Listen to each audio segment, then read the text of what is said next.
Hi, Kimberly. Can you hear me? Hi, Lori. I can hear you.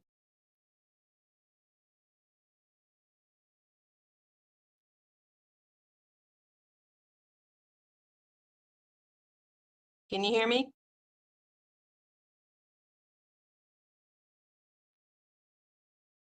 I'm hearing you, Kimberly. Okay, we have a quorum.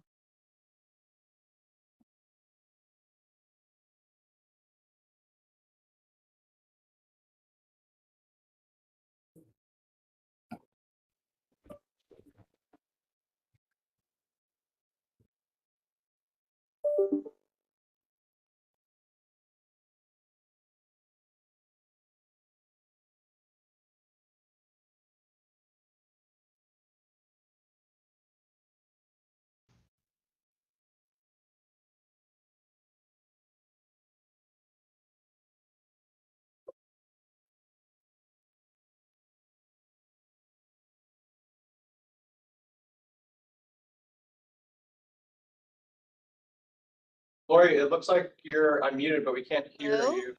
Yeah, Lori? Can you hear me?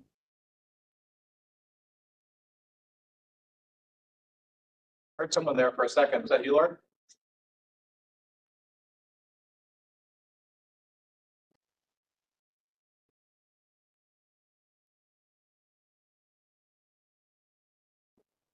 Yeah, I don't hear the meeting room at all.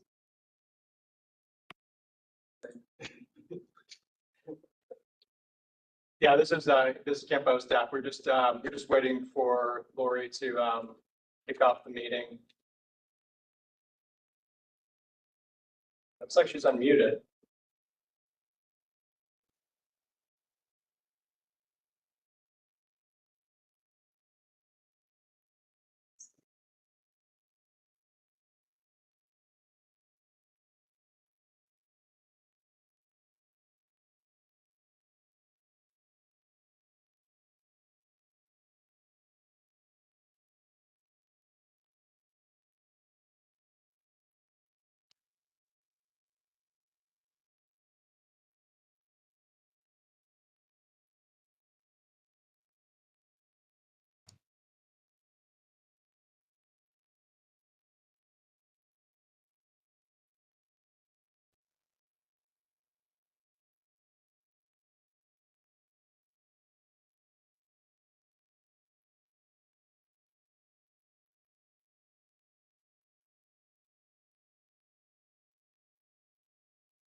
Gary, since you're vice chair right now, I guess you want to run the meeting until Lori comes back? I sure can. Okay. Kimberly, we're certified as a quorum. Yes, we are. We have a quorum. We're good. Moving on to item number 2, election of officers for the TAC. Not sure who's going to be presenting from the nominating committee. So I'll start, Gary. The nominating committee of Amy Robertson, Charlie Watts, and Tom Godala met on February 1st to discuss officer candidates, and I'll hand that over to Charlie to discuss that. Thanks, Chad. Just a little bit about the nominating committee. Tom Godala, City of Cedar Park, and Amy Robertson. So, Lori. Bastrop County. Sorry. Okay, good. I still am having trouble hearing you, but I'll shut off my mic for past the thing, so I'll just listen in. Chad? Okay. We can hear Lori, you now, you hear me? Lori. Lori's gone again.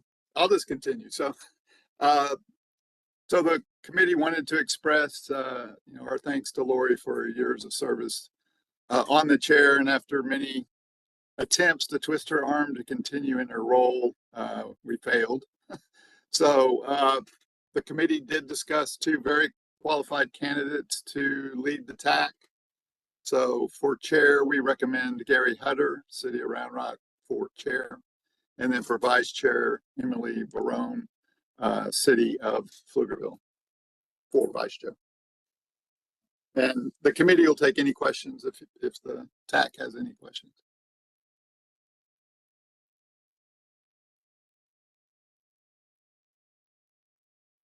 Is anybody there? Doesn't look like there's any, I don't see any hands raised for any questions. Oh, okay. Then Gary, do you want to make or ask for the motion, or do I hear a motion on the recommendation? Yes, I will make the motion at the moment as vice chair. Yeah. I'll accept the motion for for myself moving into the chair role and Emily Barone as vice chair. And I'll second. This is Kathy Stevens.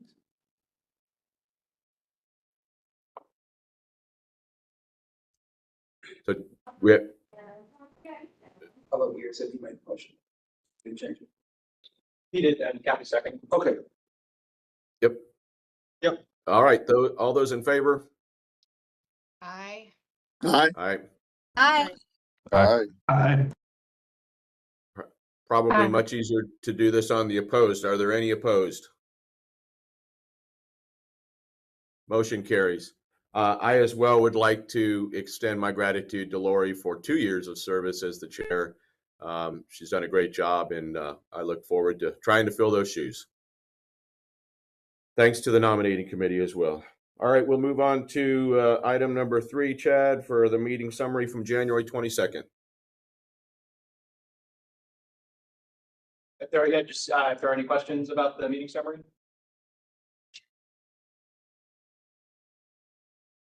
All right, I'll take a motion to accept the meeting summary from January 22nd, 2024. Similarly, I'll motion to approve. Mike Sexton, second. Motion by Emily Barone, second by Mike Sexton. All those in favor, say aye. Aye. Aye. Aye. Aye. Any opposed? Very good. All right, we'll move on to item number 4. The discussion recommendation of 2024 performance measure targets. Mr. Ved. All right, thank you, Gary. This item is just, we brought this last month as an information item. Now it's here as a recommendation for the board. The reason we're discussing this item is because in 2012, with the passage of MAP 21, Congress mandated that NPOs and state DOTs adopt what's known as a Transportation Performance Management System, which basically is a system designed to provide policymakers with information to allow them to know what investments to make where. CAMPO utilizes this process through a variety of our actions, including a performance-based project selection criteria. And then we monitor those projects, their progress and impact from those projects selected. We adopt regional targets, which we're here to do today. And then we discuss in our planning products like the TIP and the plan, how we plan on achieving those targets. Next slide, please. So, I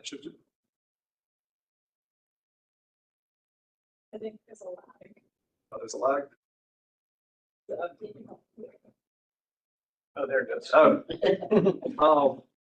the left, Congress selects the performance measure goal areas, and then the Federal Highway Administration and Federal Transit Administration establish the goal area, the goal of the performance measures, and then it's up to the DOTs and NPOs to adopt targets and then create plans and programs describing how they're going to achieve those targets. Next slide.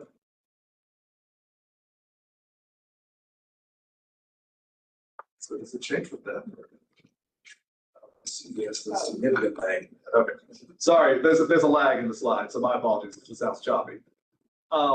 These are the targets that we're looking to have the policy board adopt for 2024. In the second column there, those are the safety targets. These are the targets that we have to adopt every year. The light blue boxes means that we're adopting lower targets than from the year before. Except for a number of non-motorized fatalities and serious injuries, that target remains the same as 2023's. And then the targets for transit asset management and transit safety targets have also remained the same. I want to thank Cap Metro, Round Rock, and San Marcos for sending us those figures so we can get them adopted by the board. Next slide, please.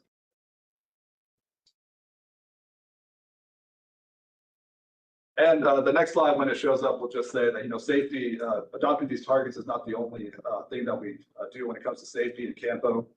We also every year produce an annual state of safety report that we present to the TAG and the board.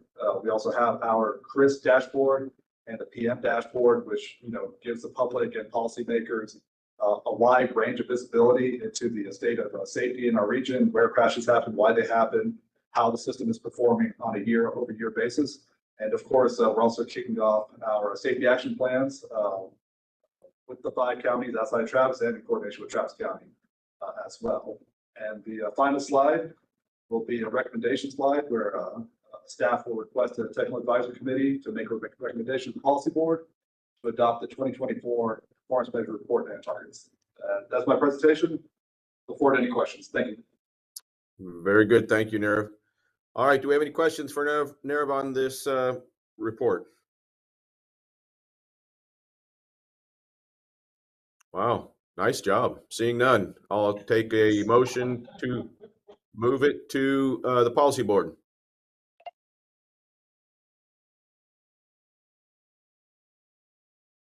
Mike Sexton motion. I'll second. Motion by Mike Sexton, second by Angela Kennedy. All those in favor say aye. Aye. Aye. Aye. Aye. Any opposed? Motion carries. Thank you, Nirav. On to item number 5, discussion on deferred project outcomes and funding impacts. Ryan. Thank you, Gary. This is Ryan Collins. I just want to bring back kind of the item that we talked about last month and really discuss the results from the policy board meeting that was earlier this month. Next slide.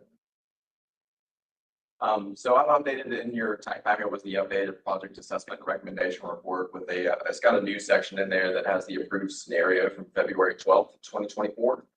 And next slide. Thank you. So we do have an updated schedule. We are going to be taking this item back to the policy board on April 15th due to the set aside scenario that I'll discuss in just a second. Before we go to the approved refunding scenarios, so 3 of the 4 deferred projects were scheduled for refunding. This is West Fernberg Lane, Lakeline Boulevard, and Pierce Lane. All were refunded for construction in fiscal years 2027 and 2028, and we're in the process of programming those projects in the TIP currently. And so that was the total federal share of over $100 million for those 3 projects that will be rescheduled. In addition to that, we also had the set aside scenario where we reviewed projects on the original deferred list that were removed voluntarily by the project sponsor and then moved forward. We identified 4 projects, 3 ITS projects from the city of Austin and then 1 from Cedar Park, New Hope Drive. And we requested information to verify that those projects move forward, as well as how much was locally expended on those projects. We're still reviewing the 3 City of Austin projects as part of the action of the policy board. They approved New Hope Drive, $22 million for the city of Cedar Park. And the way that set aside scenario is going to work is we're going to work with the city of Cedar Park to identify projects, which we will then evaluate through our project selection criteria, make sure that it meets readiness, and then we will program that into the transportation improvement program for fiscal year 2028. So we'll be working through that process, and that will probably come back to the TAC at a later time, and eventually back to the Transportation Policy Board later this year. And we're still reviewing the 3 City of Austin ITS projects. We're waiting on updated information from the city that's due on March 12th. And then we're going to continue that review, and then we'll be putting together a recommendation for the policy board on April 15th. So on the financial funding forecast, I don't know if you want.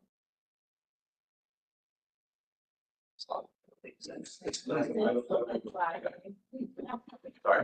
So on the financial funding forecast, I think that was the main thing I wanted to talk about, really how it impacts the project calls. So with the refunding and set aside scenarios approved, we're not going to have a project call for surface transportation block grant funding until the summer of 2027. However, we are going to have a TASA and potentially a Department of Production program funding call. We'll do a TASA program call later this summer. We'll start it up with workshops looking to have projects selected for board approval in May of 2025. We'll have approximately $27 million for TASA funding projects, and that will be available, a competitive process that will be available to sponsors throughout the entire region. We used to only do the urbanized area for TASA funding because TxDOT's project call they would do outside of the urbanized area, but they've opened theirs up for the entire state. And so we're likewise going to open up our project call for the entire region as well. So look forward for more information on that. And that's really what we wanted to update everyone on. A few other things, we're obviously going to be monitoring the projects that were programmed and making sure that they complete the outstanding development milestones in a timely manner. We're also going to be requiring the quarterly reporting requirements and coordinating closely with both Travis County and the City of Boston on their projects. And yeah, that's really it. Just want to update everyone on where we are and where we're going to be. Does anybody have any questions? Appreciate that, Ryan. How about some questions for Ryan on the refunding? Charlie Watts. Yeah, Ryan, so regarding the Pierce Lane project, there's going to need to be a TIP amendment, that's correct, because the limits have changed. When do you need that information, and do we need to get it to you, or are you guys handling that yourself? I think that to the east of Wolf Lane limits. Yep. Yeah. Yeah, I've got that programmed in there. That's how I've got it. I'll send that over to you for review though, if you want it more specific than what I have it in there as. Yeah, the one thing I was wondering, because it's it's local county road and then splits into the TxDOT system. Is that going to be two different listings in the TIP, or is it all one? It's going to be one listing, but it'll have two CSJs. It'll have the main one, the Travis County portion of the notes. It'll have Do we have to have TxDOT uh, co-sponsor that, or is that necessary, or? that was something Brandon and I talked about, and that may be something we need to have a conversation with them about. Okay. Being All right. on that. So yeah, I'll give you a call after this and we can walk through that. Okay, thanks. And then on the TASA call, did have another question. I think we talked about this before. Do you feel that plans are going to be acceptable in the call, or is it only going to be project oriented? I'll defer, Ashley. I couldn't understand what you said. If planning projects should be eligible for TASA funding, I mean, they are eligible. Say to do an active they're- transportation plan. Yeah. Yeah, they're eligible, Charlie, so we're not gonna limit it. Okay. Perfect. Thank you. Thank you, Charlie. Anybody else questions for Ryan on this item? All right, I see no other hands. We will move on to item number 6, presentation on the travel demand model and web map. Lena? Good afternoon. Good afternoon, Lena here. This item is for information and to provide a brief overview of what the CAMPO travel demand model here contains and its functionality. So we opted to provide just screenshots to talk through. However, the link is currently live, so you can all explore those features on your browsers. In this first slide here, it shows pretty much what you're going to see when you open up the viewer. There are 5 tabs in total with information on the 2015, 2025, 2045, and the draft pre-RTP 2050 networks, as well as the TAZ. Next slide, please. In terms of functionality, on the bottom left-hand side of the screen, you'll have the layer list, and that shows all of the features that can be turned on and off. On the top right, you'll see the legend, which will only show the layers that are currently selected. So if you don't see something, bear in mind you might need to turn that on. Each map is going to come on with the TxDOT TDM functional class as its default, so you can just reference that. And as you see here in the slide, if you select any of the features in the map, the attribute table will pop up and get all the needed information for that segment or for that zone. Just in general, the sharing is open, so anyone can access this link,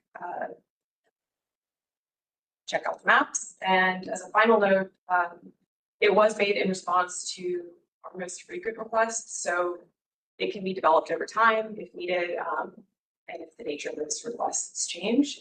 And if anyone does want to download information, just reach out to Greg or myself and we'll send a data release form. That's all. All right, Lena, thank you very much. How about some questions for Lena? Anybody?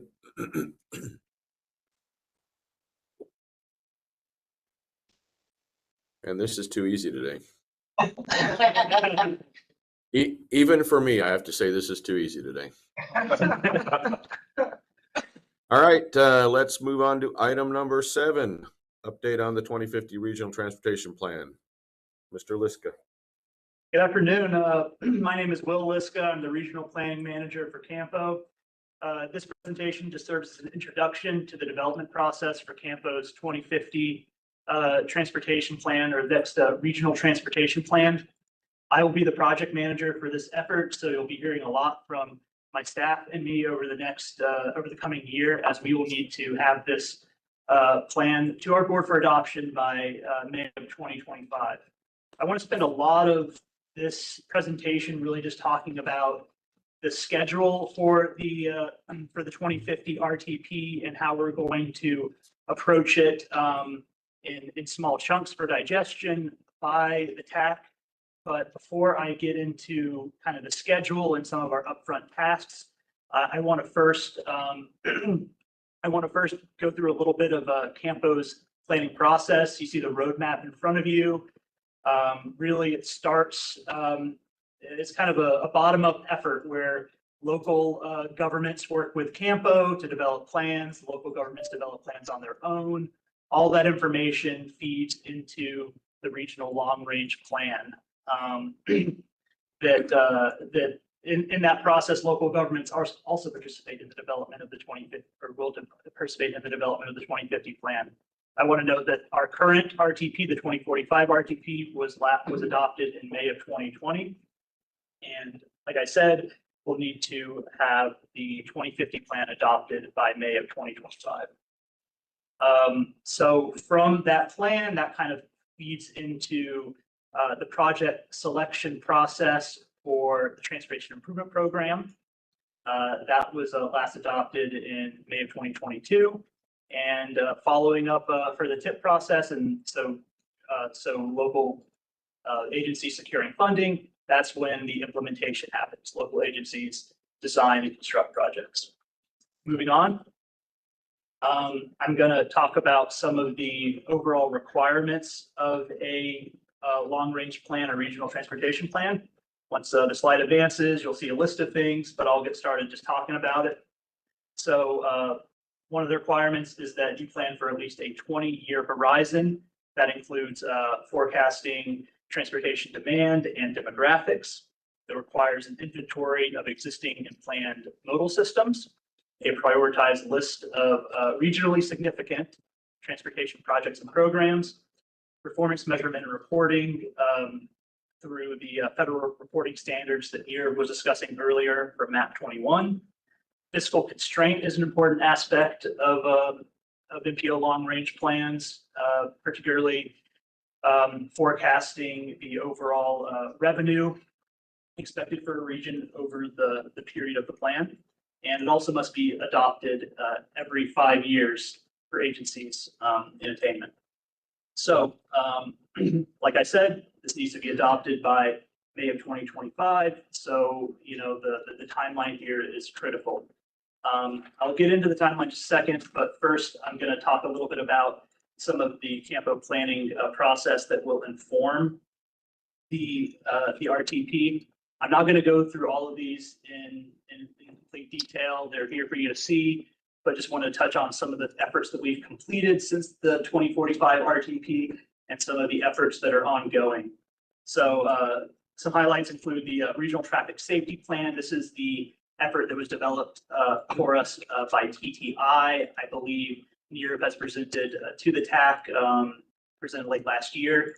This still needs to go in front of the board, but I want to just clarify that the Regional Safety Action Plan that we are just starting on is a separate effort that we expect to be completed after the adoption of the 2050 plan and thereafter being integrated into the 2050 RTP. Some other things that we are that we completed over the last 5 years include several thoroughfare plans for counties throughout our region and an update of the travel demand model, including our 2050 demographics. Some ongoing efforts include the regional freight plan, which you'll be hearing about in the coming months, and the regional bicycle and pedestrian inventory update, as well as our project readiness program, campus corridor program. So there's a lot that is going to feed into the 2050 plan. Some early action items that I'd like to discuss. So I think a helpful way to initiate this process with CAMPO member agencies is going to be first setting up some meetings with member agencies that have projects in the 2045 plan to discuss those projects and determine if the ability to just carry those projects through the 2050 plan or the need for project sponsors to resubmit when we open up our long-range plan call for projects. So on the topic of the call for projects, we also want to review our procedures and criteria with ATTAC and host an application workshop ahead of the opening of the call for projects period. I want to make a couple things clear. First, that there is no funding associated with the RTP call for projects. Like Ryan mentioned, the call for projects associated with the TIP, which has funding, is several years out. And regarding the criteria that we use for our call for projects, we went through a lengthy process to determine what criteria to use ahead of the 2045 RTP. So we're not anticipating much change to the criteria for the 2050 plan, and we'll be kind of refreshing everybody's memory of what's included in that criteria, the list of criteria in coming TAC meetings. Fiscal constraint. So I had mentioned this earlier. This is a topic that I will bring to an upcoming CAC meeting, particularly to discuss our method of revenue estimation. And then a final important element here, compliance with the Infrastructure Investments and Jobs Act. So there are several recommendations in the IIJA about what needs to be included in a MPO long-range plan, and we're going to review our 2045 plan and determine what needs to be updated for the 2050 plan. Next, I'd like to get into a detailed schedule, particularly as it relates to engaging in the 2050 plan process with the TAC. So I know there's a lot on this list, and there's actually several items for 2025 as well, but I want to go through these in detail just so you understand where we're planning on engaging with the TAC. So I'm introducing the 2050 plan right now with y'all. In April, I plan to go to the board to do the same thing. In April of this year, I also plan on coming back to the TAC to discuss the project call process for the 2050 plan. Hopefully by then I will have met or have a meeting on the books with most of y'all to discuss the projects that have been submitted by y'all for the 2045 plan, if applicable. In March to May, I'll be hosting, like I mentioned, the project meetings for the 2045 plan. In May is when I anticipate a project sponsor workshop for the project call to be hosted. And then the intake for project call applications would begin sometime in May and run through the summer. In June, I want to come back to the TAC to discuss our fiscal constraint methodology. In August, again, coming back to the TAC for information to provide a summary of the projects we received through the project call process. In September, going to our board for information regarding both the summary of projects and our fiscal constraint methodology. September will be the start of our first round of public outreach meetings throughout the region, followed by compilation of our 2050 RTP document by December 2024. And that brings us to 2025, when in January of 2025, we'll be going back to the TAC to provide a summary of the draft plan and discuss the results of our first round of public outreach. Following up that meeting with a visit to the board for the same thing. Then in February to April of 2025, hosting our second round of public outreach meetings, followed by discussing the final plan in the second round of outreach summary with the board, bringing it to TAC for recommendation in April of 2025, and finally to the board for action meeting plan adoption in May of 2025. I know I've just thrown a lot of information and dates at y'all, but that's the end of my presentation. Really, again, here I was just trying to give folks an overview of our process and some of the key dates to look forward to. With that, I'll open the floor to, I'll turn it back to Lori and Gary. Thanks, Will. Yeah, that's a very ambitious schedule. Looks good though. We'll open the floor for questions for Will. Bob Day. Howdy. Excuse me. I'm a little confused. Will the projects automatically roll from one plan to the next? Bob, to answer your question, no, we're first going to meet to discuss what projects were submitted last time, make sure that nothing about them has materially changed. And if we have all the information that we need to prioritize them for the 2050 plan, then you will not need to resubmit an application for the project call. But ultimately, the project list is at the discretion of our board. Okay. Next. But Bob, basically, if you wanted to go into, you have something in 2045 that you wanted in 2050, you need to tell us on writing. And then likewise, if you have something in 2045 that you want removed, you need to tell us. Okay. How quickly can you give us the application form so we can be sure we have the right data prepared? I think that's one of the first steps we're undergoing. And I forgot to mention this, we do have a consultant on board helping us through this process, Kimley Horn. One of the first things they're going to help me with is updating the criteria and instructions for the project call to make sure that we're in line with all the planning work that CAMPO has done since 2020. I would expect in the next couple of months to have that form ready to share. But in the meantime, just look for an invitation from myself or my staff to discuss the 2045 project list. That will just be the first step. Well, I would encourage you to give the local governments the forms as quickly as possible. If you're going to take a couple of months to develop the form, we're not going to have a couple of months to fill it out. So just please be timely. Thank you, Bob. Yes.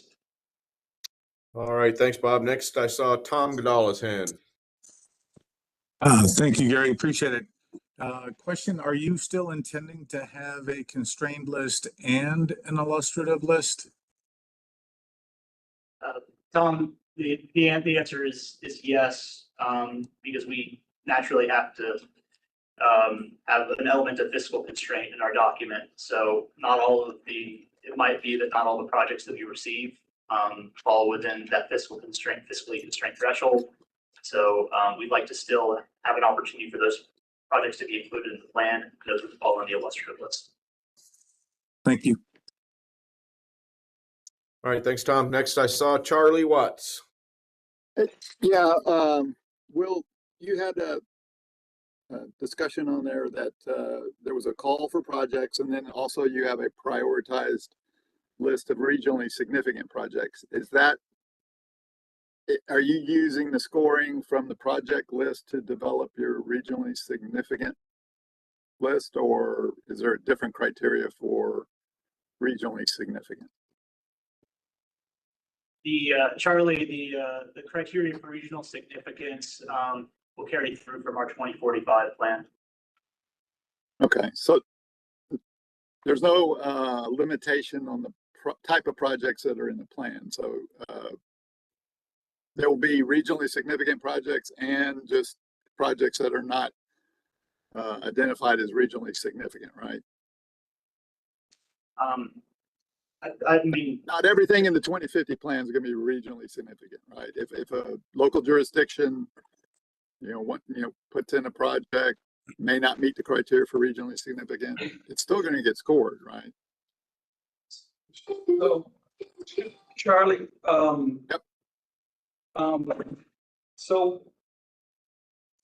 everything that we would have in there would be the regional significance test. Okay. If it doesn't, then the board can't fund it. So there's no reason for it to be in there. Okay. So there is no difference in the project. Anything we're submitting for a project call that meets a regionally significant test, it's in. There's nothing that's not regionally significant in the 2050 plan. That's right. Correct. Okay. Thank you. Thanks, Charlie. Last hand I see is Kathy Stevens. Hi, I have a couple questions. One is involving cost estimation and just wondering whether we're going to have any common approaches to how we estimate costs for our projects, any guidelines to follow, or is each jurisdiction on their own on how they do that? So that's one question. And the other question has to do whether if we go non-attainment, does that affect the schedule at all? Both good questions, Kathy. To the first question, I'll kind of look around the table. During the last process, we sort of left it up to the local governments to come up with estimating procedure, right? Yeah. So Kathy, I'm glad you asked that because I hadn't thought about that. What I think we may do, I want to kick it around a little bit before we say this is the way it's going to go, is we have basically a cost estimation methodology that we use for the tip. We could use that. I would rather we had one and we were all sort of doing the same thing. That way, when it goes to the board, they're looking at the same thing and not apples and oranges. But let me kick that around, Kathy. I appreciate you bringing that up. Sure, that sounds like a good idea, Ashby. Thank you. Okay. And Kathy, to your second question about non-attainment, I believe Nira presented to the TAC on this several months ago, or just last month. It feels like a couple months ago. So, and as much as time has flown since then, it always moves a little bit slower when it comes to federal designations, right? And we expect that to be a multi-year process. And I'll let Nira talk to that in just a minute, but I do think the expectation is that would take several years. Any sort of designation would likely happen after we would have had to have the 2050 plan adopted. So we would need to look to updating it once a non-attainment designation is established. Anything to add?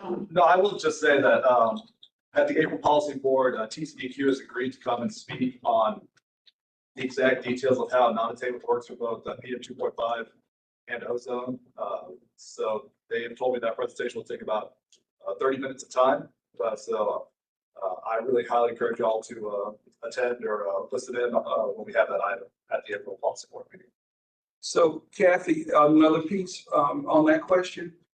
We're going to start proceeding as if we were expecting to be designated non-attainment in 2 years or so.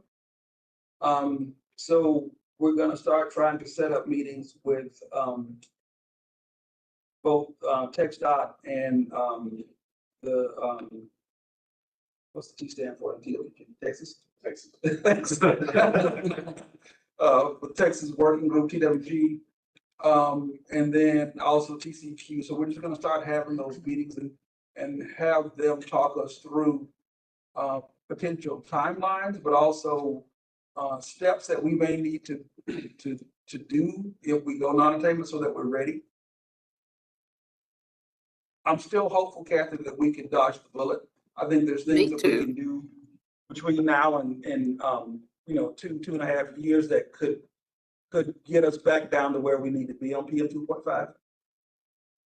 And one thing to think about, Ashby, and probably the TWG is the place that can tell you all about it, but maybe think about running the emissions analysis on the 2050 plan just to see where we are and how we're faring, if that was possible, even though we're not non-attainment at this point, to see how it would fare might be very informative and put us ahead in the game. We're on the same page, Kathy. Okay, good. Thank you. All right, thank you, Kathy. All right, Cole Kitten, I see your hand. Hi, I had a question about the SS4A safety action plan. Is that going to be on a close enough timeline to be incorporated with the RTP? So good question, Cole. So the SS4A grant agreement goes through August of 2025, and that's a pretty heavy lift. So we do think we'll need that entire time to complete the work, and we expect that after that comes after the expected May adoption of the RTP. So we do think that we will need to go for an amendment of the RTP after the SS4A Regional Safety Action Plan is complete by August of that year.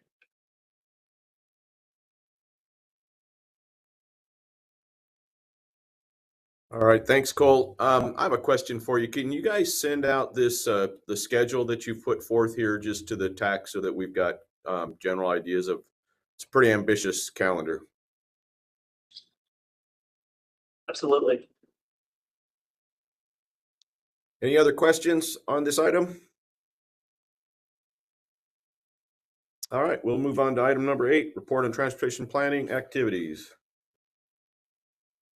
Want to talk about safety? Yeah, and Cole's question kind of leads nicely into not much else to say about the Safe Streets for All Regional Safety Action Plan, except that, you know, we have a selected consultant approved by our board. We're moving forward with scoping discussions, and after we come to an agreement with that consultant pretty shortly, you'll start getting some of you will get emails to participate in your county level safety action plan task forces, and just I think something that a lot of y'all might be aware of, but maybe I just need to remind folks that the TAC is going to serve as essentially be the stand-in for the steering committee for the regional safety action plan.